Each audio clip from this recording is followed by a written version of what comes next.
billahi minasyaitonir rajim. Bismillahirrahmanirrahim. Alhamdulillahirabbil alamin arrahmanir rahim maliki yaumiddin. Iyyaka na'budu wa iyyaka nasta'in ihdinas siratal mustaqim siratal ladzina an'amta 'alaihim ghairil maghdubi 'alaihim waladdallin. Puji syukur kehadirat Allah Subhanahu wa taala masih bersama saya dalam kajian Ulumul Quran. Pada kajian kali ini saya memilih satu topik di dalam Al-Quran atau di dalam Ulumul Quran atau ilmu Al-Quran berkenaan dengan kisah-kisah Al-Quran antara fakta dan metafor. Sebagai permulaan kajian ini, perkenankanlah saya mengantarkan satu persoalan di dalam ilmu Al-Quran dan juga kaum muslimin, yaitu adanya bentuk-bentuk keraguan terhadap Al-Quran. Setidaknya ada 6 bentuk keraguan terhadap Al-Quran yang bisa saya catat.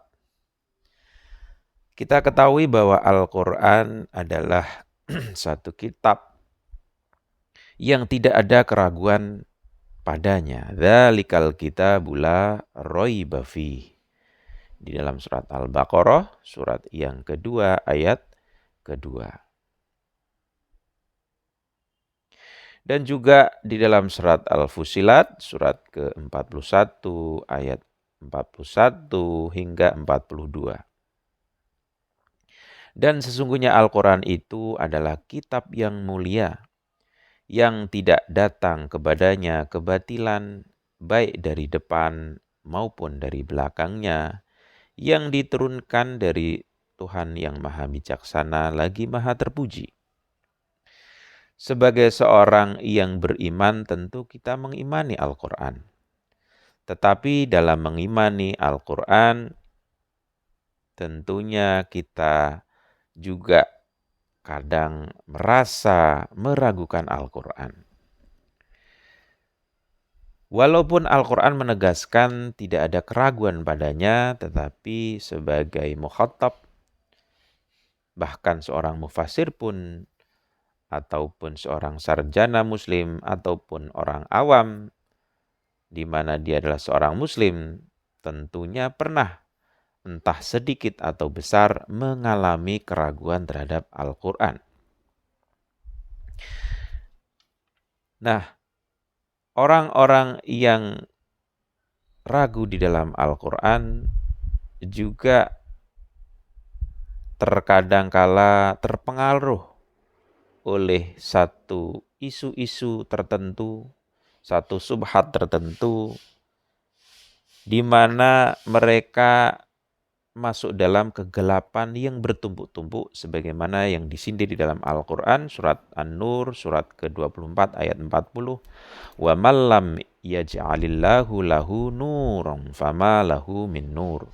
Dan siapapun yang tiada diberi cahaya oleh Allah, tiadalah dia mempunyai cahaya sedikit pun. Ada 6 bentuk keraguan terhadap Al-Quran, baik pada masa klasik maupun masa kontemporer sekarang ini. Yang pertama adalah bahwa adanya isu bahwa Al-Quran adalah hasil comotan tokoh-tokoh ahlul kitab. Yang kedua, meragukan Al-Quran oleh karena ada isu Al-Quran adalah inspirasi semata dari Muhammad di Gua Hira untuk memperbaiki umatnya. Bentuk keraguan yang ketiga adalah bahwa Al-Quran dipengaruhi oleh lingkungan budaya jahiliyah. Kemudian bentuk keraguan yang keempat adalah bahwa Al-Quran penuh dengan kontradiksi. Yang kelima, bahwa Al-Quran berlawanan dengan ilmu sejarah, ilmu sastra. Dan Al-Quran juga diisukan telah mengalami tahrif atau distorsi atau perubahan. Kita masuk pada bentuk keraguan terhadap Al-Quran yang pertama, yaitu bahwa ada isu bahwa Al-Quran hasil comotan dari tokoh-tokoh ahlul kitab. Kita ketahui bahwa Al-Quran adalah satu wahyu diterima oleh Rasulullah Shallallahu Alaihi Wasallam dari realitas malakut al-a'la, realitas langit, di mana beliau mengalami satu kontak atau itisol melalui aspek rohani manusia yang sempurna, melalui satu hakikat esensial dari diri Rasulullah Shallallahu Alaihi Wasallam, di mana ruhnya mengalami kesempurnaan, jiwanya siap berkomunikasi dengan realitas Mala'ul A'la tersebut. Akan tetapi ada saja orang yang meragukan bahwa bagaimana mungkin seorang Rasul yang sama dengan seperti kita mampu berhubungan atau berkomunikasi dengan realitas yang maha tinggi tersebut. Bagaimana dua realitas yang bertentangan, realitas manusia yang penuh dengan kekotoran, bisa berhubungan dengan realitas yang maha suci. Oleh karena itu mereka berpendapat atau meragukan bahwa Al-Quran adalah wahyu yang betul-betul dari Allah Subhanahu wa Ta'ala, dan memberikan satu isu bahwa Al-Quran adalah hasil comotan yang dilakukan oleh Nabi dari lisan tokoh-tokoh ahlul kitab, di mana Rasulullah bertemu dengan tokoh-tokoh tersebut, ya, dengan tokoh terkemuka agama-agama terkenal di Jazirah Arab, dalam perjalanan maupun dalam lawatan Rasulullah ke berbagai negeri. Bahkan di Mekah dan Hijaz, dari pemeluk-pemeluk Kristen dan Yahudi yang tinggal di sana. Sebagaimana diterangkan di dalam surat Al-Furqan, surat ke-25 ayat 5, wa qalu asatirul awwalin tatabaha fahiya tumla alaihi bukratan wa asila. Dan mereka berkata, dongengan-dongengan orang-orang dahulu diminta supaya dituliskan. Maka dibacakanlah dongengan itu kepadanya setiap pagi dan petang. Dan juga adanya isu bahwa Rasulullah hanyalah seorang manusia biasa yang sering mencari, sebagaimana manusia yang lainnya, sebuah inspirasi untuk memenuhi ambisi Nabi, untuk memenuhi ambisi Muhammad, kemudian mengasingkan diri di Gua Hira, kemudian memilih-milih hasil inspirasi tersebut, inspirasi terbaiknya, kemudian dipublikasikan dalam bentuk wahyu dari Allah dan Al-Quran yang turun dari langit. Nah, itulah satu bentuk keraguan, bentuk ekspresi keraguan terhadap Al-Quran. Inilah keraguan atau bentuk keraguan terhadap Al-Quran yang pertama. Bentuk keraguan Al-Quran yang kedua, bahwa Al-Quran dituduh terpengaruh oleh lingkungan dan budaya jahiliyah yang berlaku saat itu. Mereka, para peragu, mengira di dalam Al-Quran ada banyak norma dan tradisi purba yang telah dikenal oleh bangsa Arab atau bahkan seluruh manusia saat itu. Dalam banyak ajaran dan programnya, Al-Quran tunduk pada tradisi-tradisi tersebut. Dikira Al-Quran tunduk pada tradisi-tradisi tersebut. Di antaranya ada yang nampak keras, nampak kasar, nampak berlawanan dengan kebijaksanaan dan akal sehat sesuai tingkat capaian kemajuan manusia. Mereka kemudian mengambil kasus-kasus hukum pidana Islam, Qobat al-Islam, sebagai bukti atas praduga atau ilusi mereka.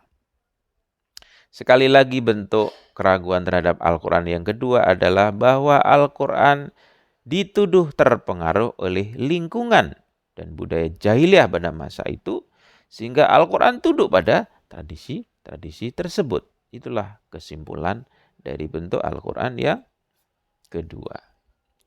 Kemudian bentuk keraguan Al-Quran yang ketiga adalah mereka menduga bahwa Al-Quran terjadi kontradiksi.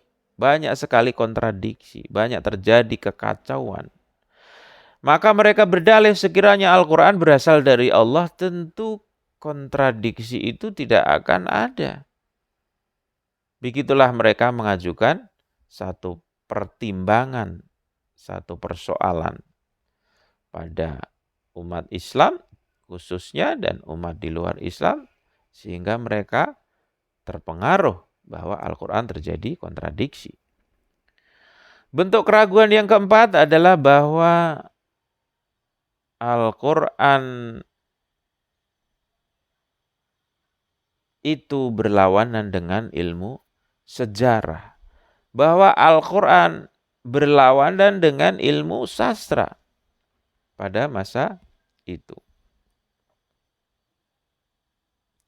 Jadi mereka mengira bahwa kisah-kisah di dalam Al-Quran itu tidak sesuai dengan fakta, tidak ada referensinya, tidak kronologis, dan lain sebagainya, sehingga ketika dibenturkan dengan ilmu sejarah tidak memenuhi hukum-hukum metode ilmu sejarah. Begitu juga dengan ilmu sastra, tidak memenuhi kaidah-kaidah sastra. Mereka mengira bahwa semestinya Al-Quran lebih tinggi daripada sastra yang berkembang saat itu. Dengan dasar apa? Seharusnya sastra pada saat itu ya, yang sudah tinggi itu mengikuti Al-Quran, mengikuti kaidah sastra. Padahal tidak. Padahal Al-Quranlah yang menginspirasi kaidah sastra. Inilah bentuk keraguan yang kelima, yaitu bahwa Al-Quran dibenturkan, ya, dianggap berlawanan atau tidak sesuai dengan kaidah ilmu sejarah dan ilmu sastra.